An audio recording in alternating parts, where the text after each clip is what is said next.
தமிழக மக்கள் முன்னேற்ற கழகத்தின் ஒப்பற்ற தலைவராம் அனைத்து மக்களின் தோழனாக தலைவராக வீரமிக்க வீரராக காணப்படுகின்ற ஒப்பற்ற தமிழின வேந்தர் அவர்களுக்கு முதற்கண் வணக்கத்தை தெரிவித்துக் கொண்டு இந்த நிகழ்விலே கலந்து கொண்ட அனைத்து மாநில துணை பொறுப்பாளர்களே, அனைத்து மாநில கழகத்தின் நிர்வாகிகளே, மாவட்ட கழக நிர்வாகிகளே மற்றும் கிளை பொறுப்பாளர்களே, ஒன்றிய நிர்வாகிகளே, உங்கள் அத்தனை பேருக்கும் என் மனமார்ந்த மாலை வணக்கத்தை தெரிவித்துக் கொள்கின்றேன். எனக்கு உடல்நிலை சரியில்லை, ஆனாலும் நிச்சயமாக நான் ராம்நான் மண்ணுக்கு வர வேண்டும், என்னுடைய மக்களை சந்திக்க வேண்டும். இந்த மக்களுக்காக ஆரம்ப கட்டத்திலிருந்தே நாம் குரல் கொடுத்து கொண்டிருக்கின்றோம். நம்மளுடைய மக்கள் என் மக்கள் என்று அந்த காரியத்திற்காக எப்படிப்பட்ட உடல்நிலையாக இருந்தாலும் நான் இங்கே வருவேன், நான் ஒரு சிறு உரையாற்றுவேன் என்று சொல்லிதான் இங்கே உங்கள் மத்தியிலே இருக்கின்றேன். இன்றைக்கு தமிழக மக்கள் முன்னேற்ற கழகம் பட்டியலை விட்டு வெளியேறுவோம், சமத்துவத்தை உருவாக்குவோம் என்ற தலைப்பிலே இன்றைக்கு ஒவ்வொரு பட்டியலிலும் வீரமிக்க எழுச்சி மிக்க உரையை தமிழக மக்கள் முன்னேற்ற கழகத்தின் தலைவராக நமது தலைவர் ஆற்றிக்கொண்டிருக்கின்றார். ஏன் நாம் இந்த பட்டியலை விட்டு வெளியே வர வேண்டும் என்று அருமையாக எனக்கு முன்பாக பேசிய திரு சுதாகர் அவர்கள் உங்களுக்கு விளக்கிவிட்டார். ஆகவே 1933 முன்பாக நாம் பிசி பட்டியலிலே வைக்கப்பட்டிருந்தோம். ஆனால் அன்று ஆங்கிலேய ஆட்சியாலும் பல சூழ்ச்சியின் காரணங்களாலும் நாம் இந்த எஸ்சி பட்டியலிலே பதிக்கப்பட்டோம். இன்று தமிழின வேந்தர் அவர்களின் ஒப்பற்ற குரலாக, அவர் பட்டி தட்டியிலே ஒழித்த குரலாக தான் தேவேந்திர குல மக்கள் என்று ஒரு தாய் மக்களாக இன்று நாம் கூடியிருக்கின்றோம்.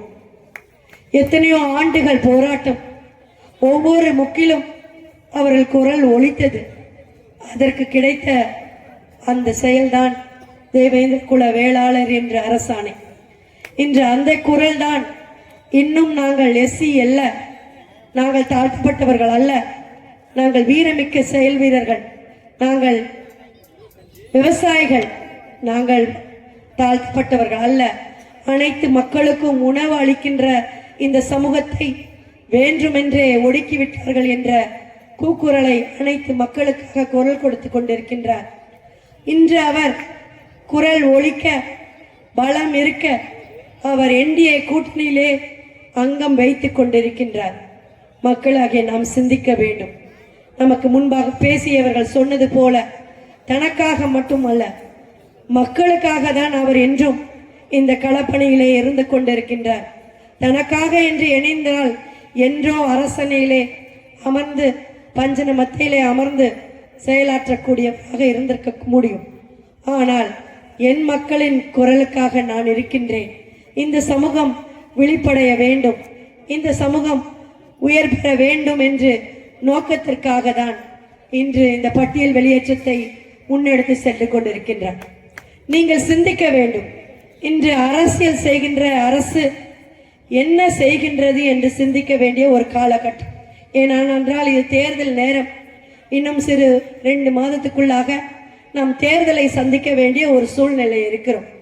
இந்த அரசு நம்மளுடைய மாண்புகளை எவ்வாறு மதிக்கின்றது என்பதை பற்றி அழகாக பேசிவிட்டார்கள்.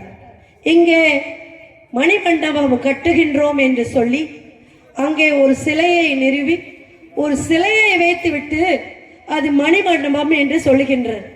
அந்த மணிமண்டபம் எவ்வாறு வரலாறை உருவாக்கிய வரலாறை சொல்லுகின்றதா என்று நீங்கள் பார்க்க வேண்டும்.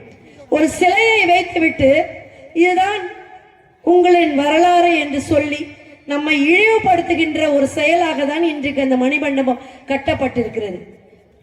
எத்தனையோ மண்டபங்களை பார்த்திருக்கிறோம். நமக்கு நம்மளுடைய அம்பேத்கர் அவர்களின் மணிமண்டபம் இருக்கின்றது, வஉசியின் மணிமண்டபம் இருக்கின்றது.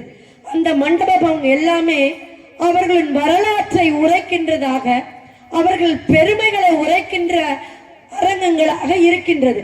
ஆனால் இங்கே மணிமண்டபம் என்ற பெயரிலே ஒரு மண்டபத்தை கட்டி அதன் மூலமாக சம்பாதிப்பதற்கு ஒரு வழி செய்துவிட்டு நம்மளுடைய மக்களை ஏமாற்றுகின்ற கூட்ட கயவர்களாக இன்று இந்த தமிழ்நாட்டிலே அரசாளுகின்ற அரசு செயல்பட்டு கொண்டிருக்கின்றது. இன்னும் தேர்தலிலே நம்மளுடைய வாக்குகளை பெறுவதற்காக நம்மை ஏமாற்றி நம்மளுக்கு கொடுக்கப்படுகின்ற சலுகைகள் என்று சொல்லி இலவசமாக அள்ளி வீசி நம்முடைய வாக்குகளை பெறுவதற்காக வருவார்கள். இந்த கயவர்களை நாம் அடையாளம் காண வேண்டும். இந்த கயவர்களை ஓடாட விரட்டி நம்முடைய சமூகத்தின் பெருமையை நிலைநாட்டுவதற்கு தலைவரின் கரங்களை வலுப்படுத்துவதன் மூலமாக தான் நாம் நம்முடைய பட்டியல் வெளியேற்றத்தை வென்றெடுக்க முடியும் என்பதை நீங்கள் சிந்திக்க வேண்டும்.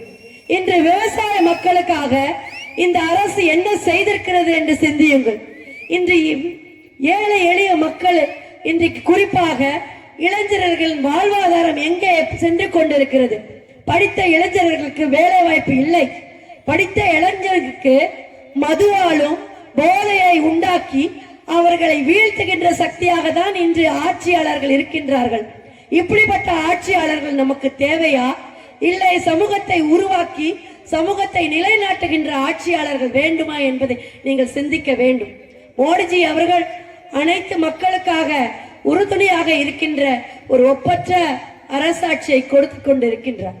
ஆகவே தமிழக மக்கள் சிந்திக்க வேண்டும். தமிழக களத்தை வலுப்படுத்த வேண்டும். உங்களுடைய ஒப்பற்ற தலைவராக மக்களின் குரலாக இருக்கின்ற நம் ஒப்பற்ற தலைவரின் கரங்களை வலுப்படுத்துவோம். நமக்குள்ளே பிரிவினைகள் வேண்டாம், நமக்குள்ளே சர்ச்சைகள் வேண்டாம்.